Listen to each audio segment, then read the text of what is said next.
Paul talked about his journey as a journalist with my mom's case, and I'm here to share with you my mother's truth and the journey that we endured over the last 35 years. There wasn't a lot of media interest in talking to our family early on, and as a matter of fact, it wasn't until 15 years ago that journalists like Paul DeMaine started contacting us and talking to us and asking us our experiences and what happened in my mom's murder case. Our biggest challenges over the last 35 years was getting our story told and getting the truth out there. After 35 years of uncontested lies, people were having difficulty being able to sort through the smoke and mirrors that were created by my mother's murderers. Before then, reports through the media had only contacted members of the American Indian Movement, people that were at Wounded Knee, their supporters. They would contact our family to discuss with us about her early lifehood, but there wasn't a lot of discussion about what our family went through during this turmoil and during her murder and the investigation. My mother's truth did not always create the drama and the conspiracy that sells papers and newspapers and magazines. No one wanted to go against the common flow and take a stand and take the risk that Paul DeMaine took to keep pushing that envelope in demanding justice for my mother. The sacrifices that many of us have suffered with personal and professional losses, and also relationship losses, business losses, not for myself personally, but with time. This has consumed 15 years of my life actively. So what I'm going to do is I'm going to go through a quick little rundown of what our experience was like, beginning with my earliest experience in kind of a quick Reader's Digest format. So there'll be some dates in there, and I'll just ask you to try and follow along, because what you'll see throughout this whole process is you'll see where different events happened, what happened with us during those events.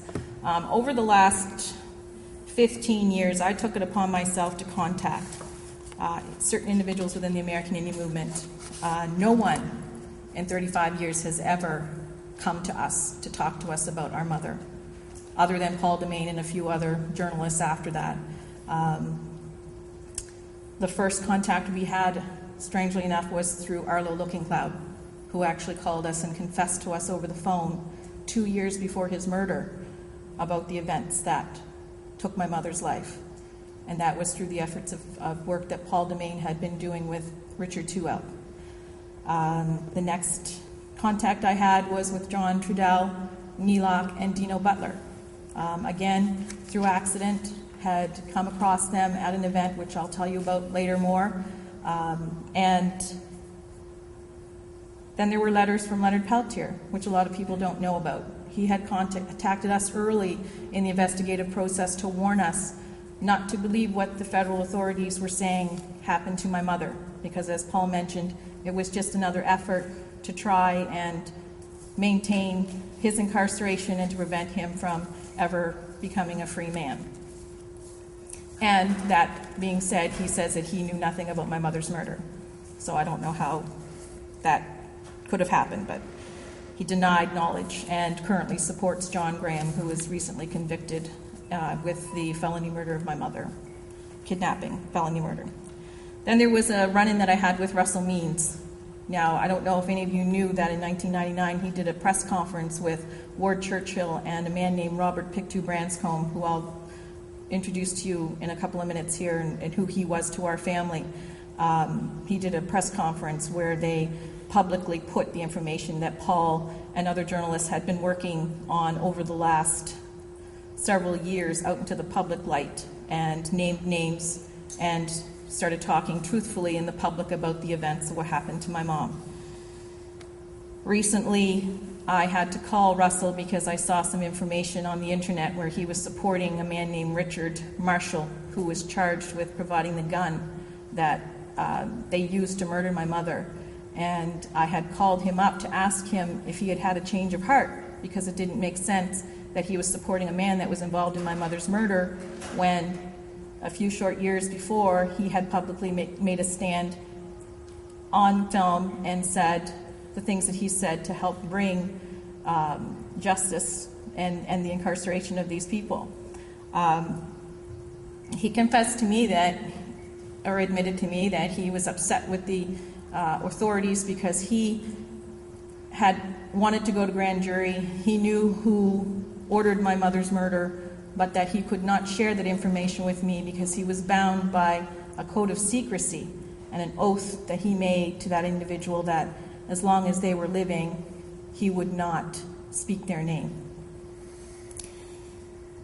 Then more recently, there was a radio show, a blog talk radio show, where Clyde Belcourt, there was an event going on in Pine Ridge with some elder housing and services that were not being looked after properly. And he got on a radio show and talked about the American Indian movement and how it was a collective group, and it went on. And I called in and I said, Clyde, I've never spoken to you, but you're talking about the American Indian movement with the recent trials that had just taken place in December. I wanted to know if you had any information about what happened to my mother, or who could I contact? Because all of the paths were leading towards the leadership of the American Indian movement. All of the testimony, they all talked about the leadership and the decisions that were made. There were over 23 witnesses that testified during my mother's trials that testified that they all witnessed every step of the way as my mom was marched off to her death, from the kidnapping on to the event where she actually died. Clyde said he didn't know anything, but that he believes Graham when he says he's innocent. So you can see where our family has gotten a lot of conflict in the discussions and what people are saying, specifically with the American Indian movement and their lack of acknowledgement. They will not address it.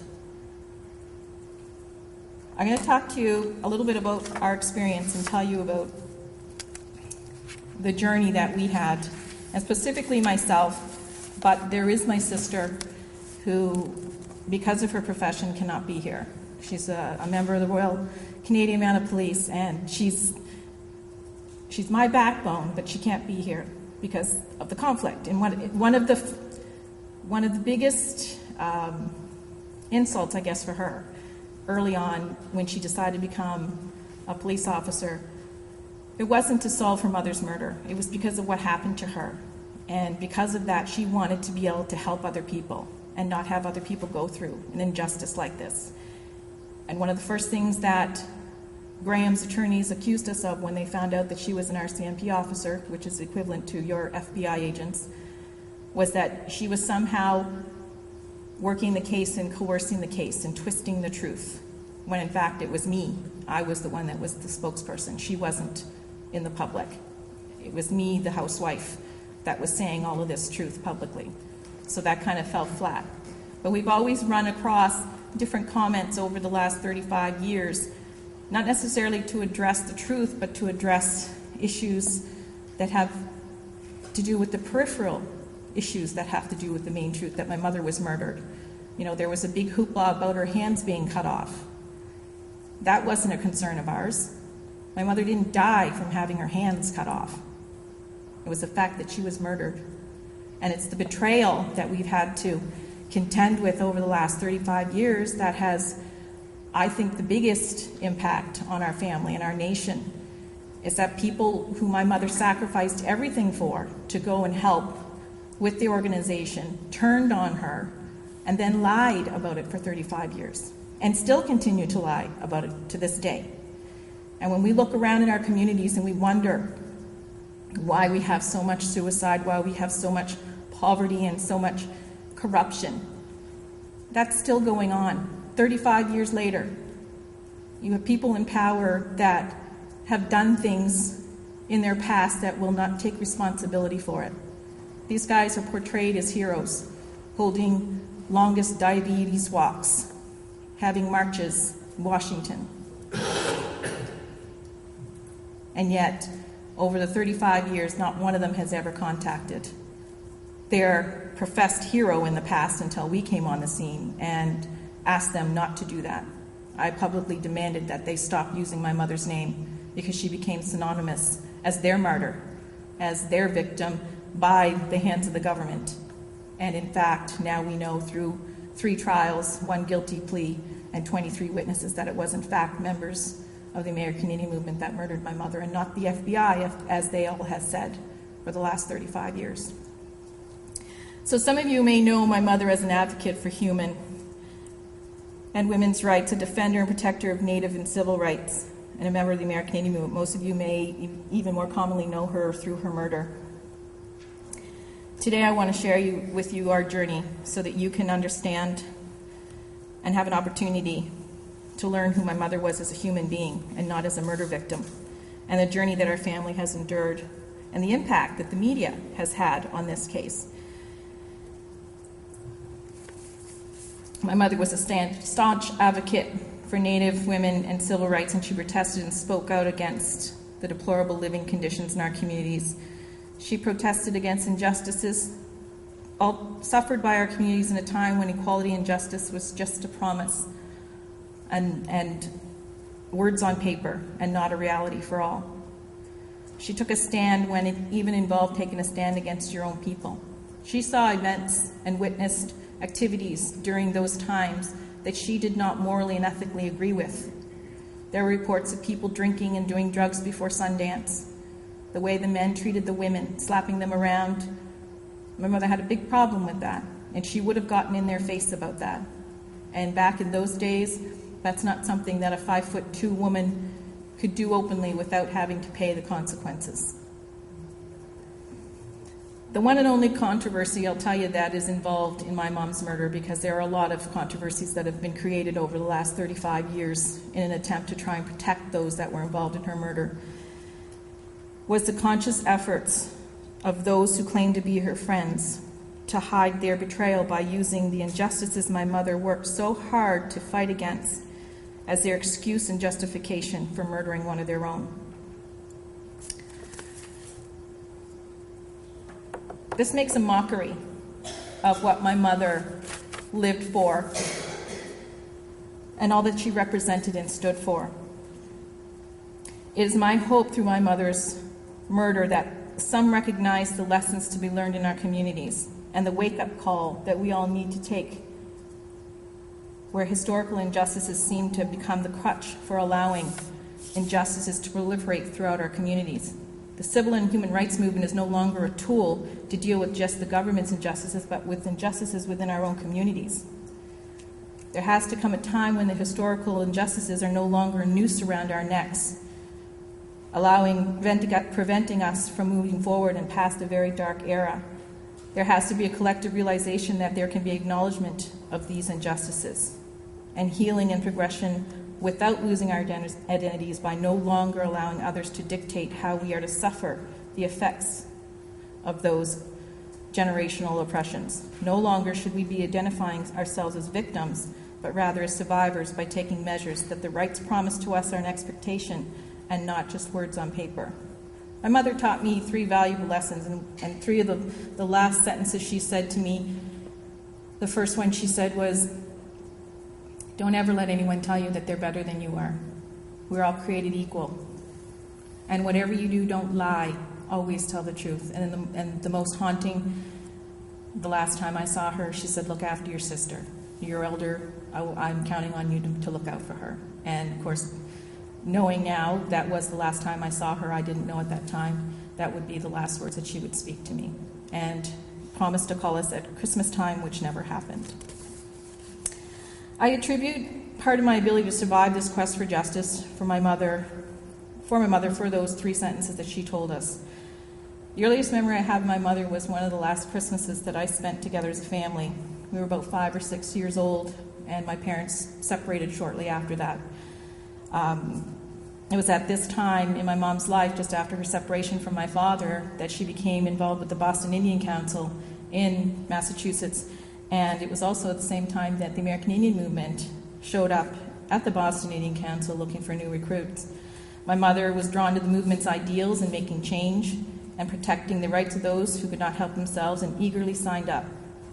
She also recognized the opportunity a national organization such as AIM presented in carrying other ideas out to the masses, such as Tribe, which was a program focusing on education through the revival of Native traditional ways. It was then that she also met Mae Aquash. We traveled everywhere with my mother and attended several protests with her. I was at the Mayflower takeover in Plymouth Rock. We went to Washington, D.C. with her, attended the BIA protests there. Of course, being a child, you don't know what's going on. You think everything is, that was my life. It wasn't, I didn't know it was a protest, other than she did explain to us that we were fighting for our rights, and she was always very honest with us. But there was never any fear or any question as to what, if we were doing the right thing. It was just, that was our life. In February 1973, my mother left us in the care of her sister, and she answered a call by the American Indian Movement to attend what turned out to be the 71-day siege and take over Wounded Knee.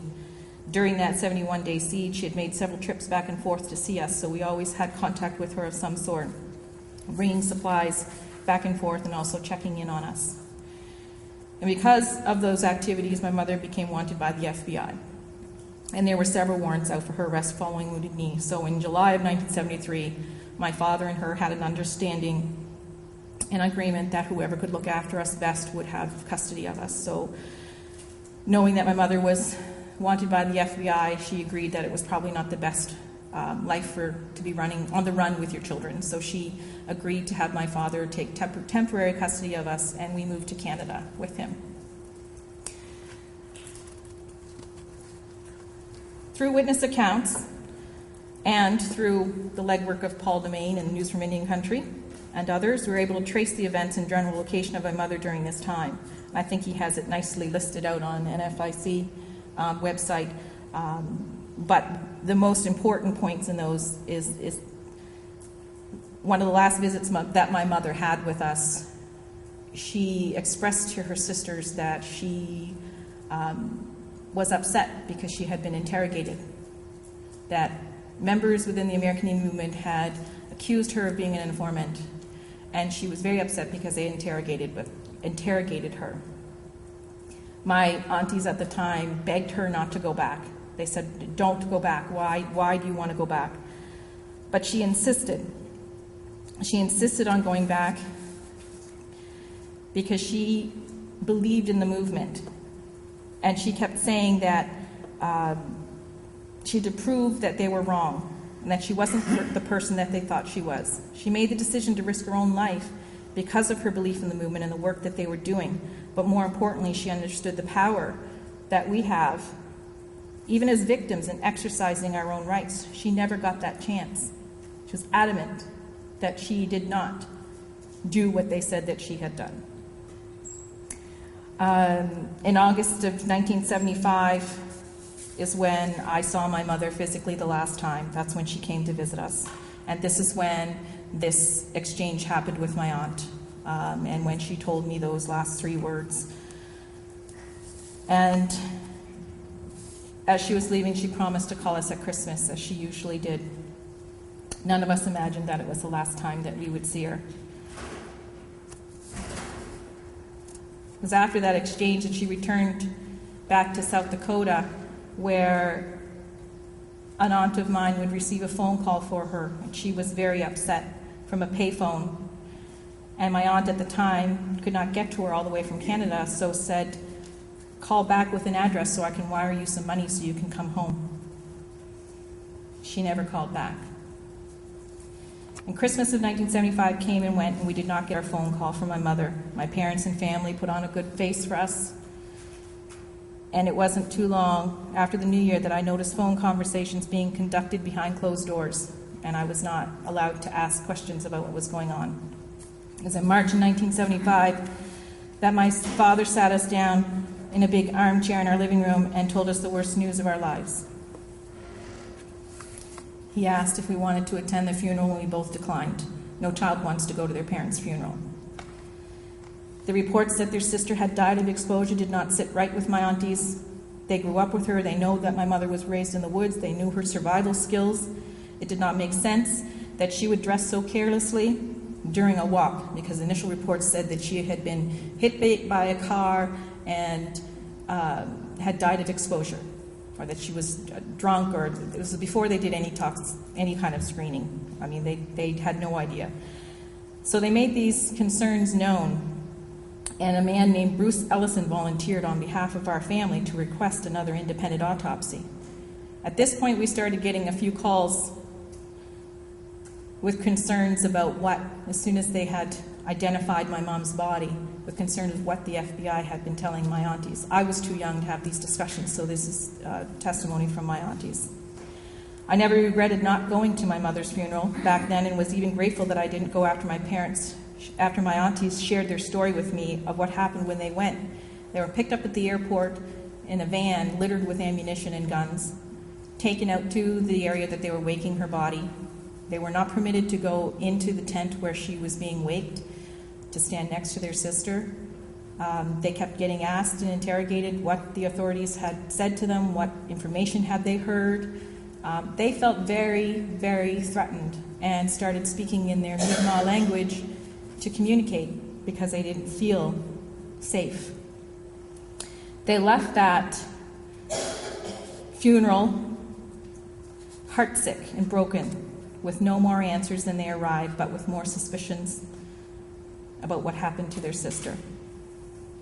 I would also later learn on in adulthood that on my aunt's return from her funeral, they started a writing campaign.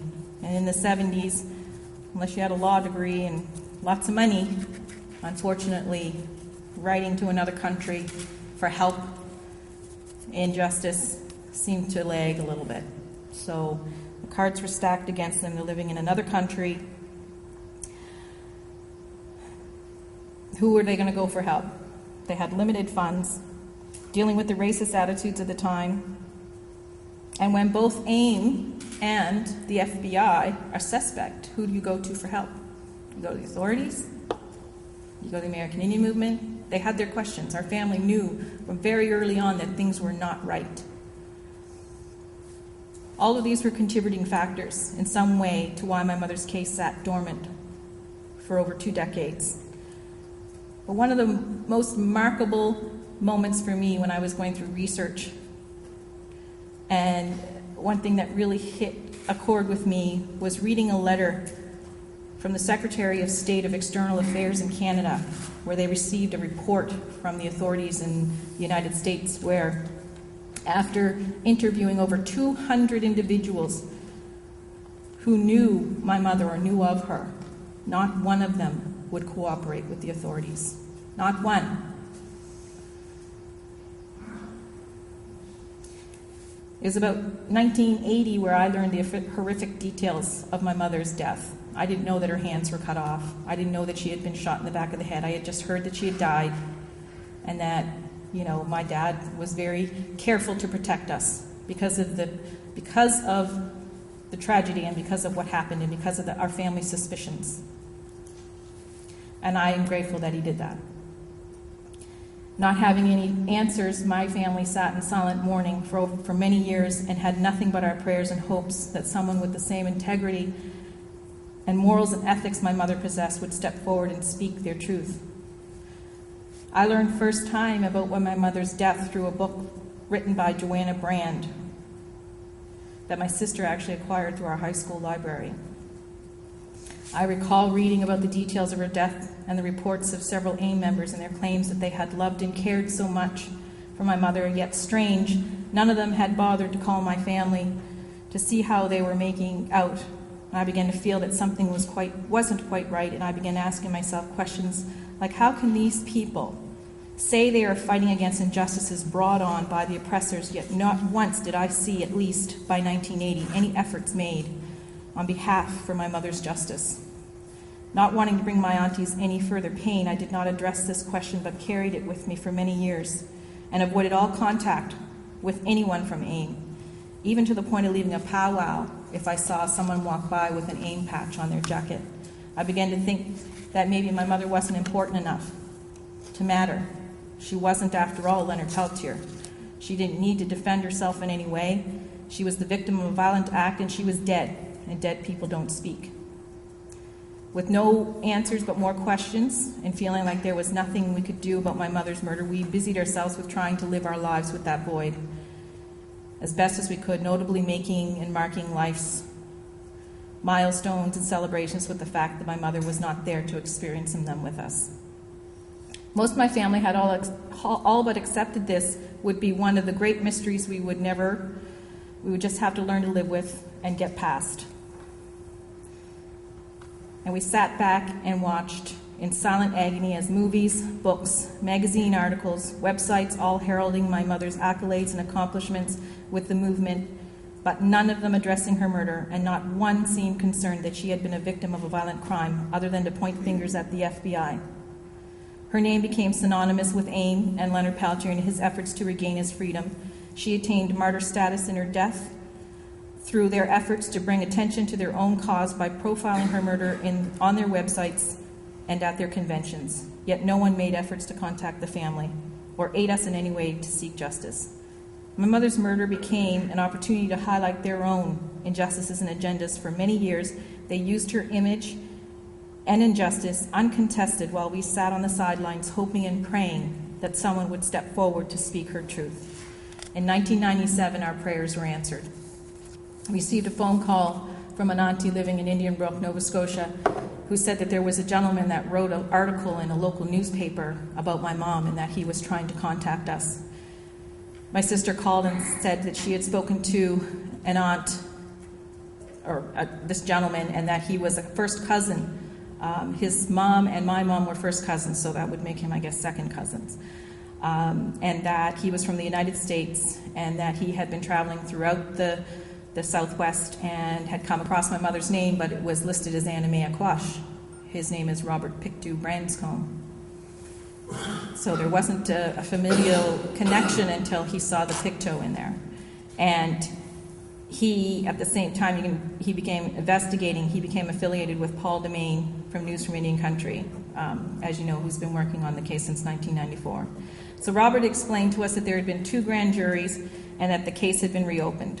And it was through the investigative efforts of men like Paul Demain and Robert that we were able to connect the dots. Because up until that point, we just had all of these experiences, but there was no evidence, no proof. So we could line up for us all of these events as they happened, and the questions seemed to gel for us. At the same time, Paul spoke earlier about the fear. My sister and I had just had our daughters, and felt very vulnerable and nervous about stepping forward and demanding justice publicly. My sister, being a member, as I mentioned before, of the RCMP, was limited in her involvement, and so I was thrust to become the family spokesperson. With no preparation or background information, I'm not a public speaker. Other than my mother was the victim of a violent crime was the only thing that I had to go on. If individuals that did not have the right to make those decisions made that decision and decided that my mother did not have the right to live. In 1999, as I mentioned earlier, along with Ward Churchill, Robert Pictou Branscombe, and Russell Means had a conference in Denver, Colorado, where they exposed the information publicly. It was at this time that I received my first letter from Leonard, again, warning us not to believe what the authorities were saying, and that they were only helping us now because they wanted to use us as their pawns in their attempts to keep him in prison and to bring down the American Indian movement. I sent him back a response saying that if he was so convinced that the feds were involved, then he must have proof and would have no problem in assisting us in bringing justice for my mother and helping us in sorting out this information regarding the 3 individuals suspected of murdering my mother, who was John Graham, Arlo Looking Cloud, and Theda Nelson Clark. I did not hear back from him until 2004. Again, publicly denouncing the appropriation of my mother by AIM and the Leonard Peltier Defense Committee and their supporters, claiming that it was incredibly disrespectful to hold honorings and events in my mother's name and not once call the family to at least tell them of it, or if you weren't going to, invite them. I received a phone call in April 2002 from Paul Demain, where he shared with us that he had been in contact with Richard Tuelk and Arlo Looking Cloud was wanting to have a discussion with us. And we agreed apprehensively, but at the same time, we're eager to hear, because this would be the first time that we've talked to somebody who directly was with my mom in the last hours of her life.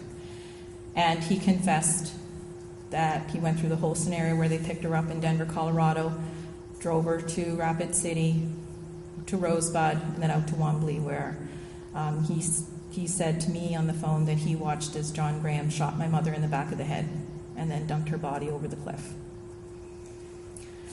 We, of course, left that phone conversation dazed with what we had just heard, because it was the first time we had heard such details about my mother's death. Everything up to that point had been speculation and through second and third witness accounts, but this is a direct first witness account.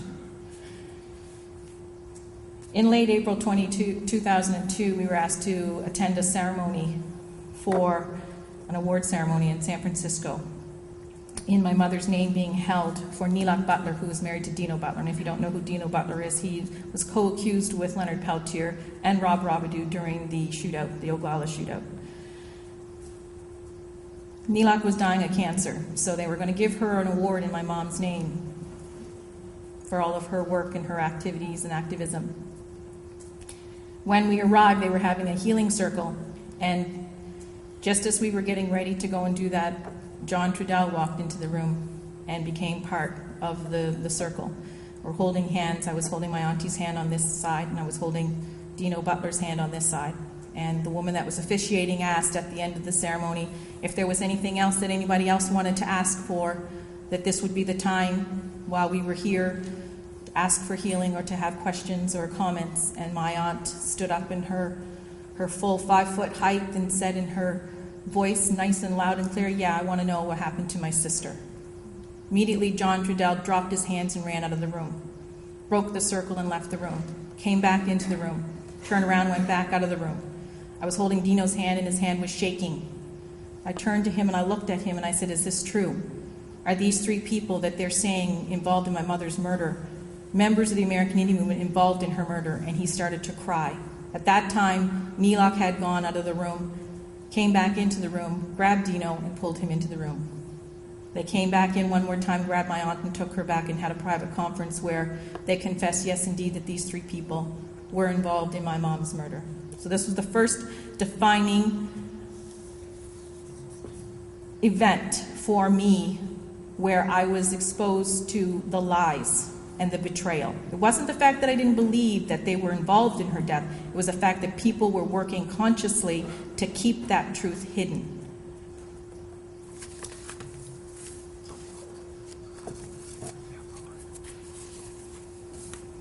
In the second letter from Leonard that we received, before he had denied having interrogated my mother. In the second letter, he admits that he interrogated her, but not at gunpoint, because at that point he knows that that's public information. When I returned from San Francisco after witnessing that bizarre event, I thought, who else was lying? So I took it upon myself to call Robert Robidoux.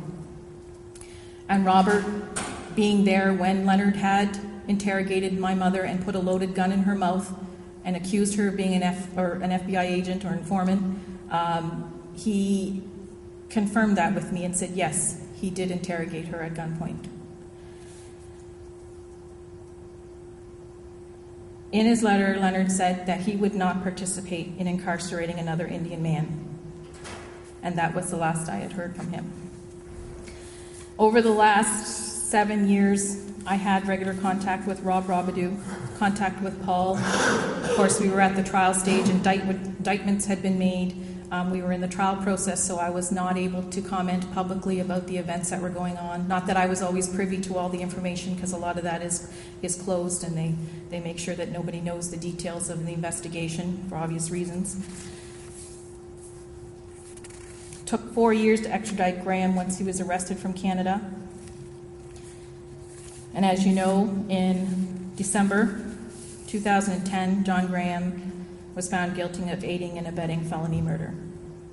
3 trials, 1 guilty plea, and the sworn testimony of over 23 witnesses has finally brought justice to our family. And my mother, the efforts, journalist Paul Demain, and other journalists, as he said, collectively gathering the information and exposing the truth. Individuals like Mae Aquash, Cyril Chapman, who got called informant because they dared to speak the truth. They had the nerve to expose the information they knew about my mother's murderers. Our journey is not over. Someone made that call to initiate the events that would lead to my mother's death.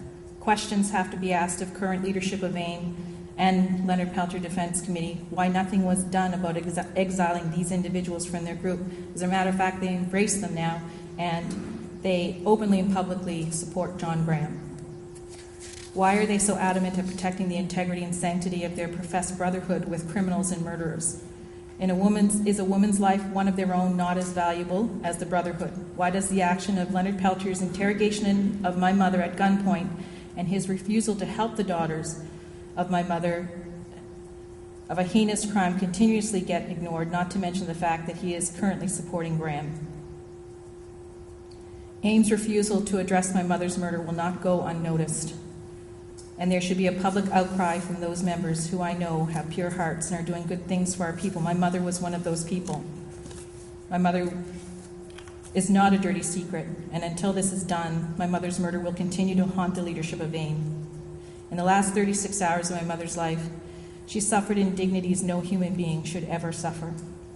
At the hands of Rome people who lied, conspired, and pointed fingers, all at the very institution she spent her short life protesting for the injustices brought upon our own nations. Thank you.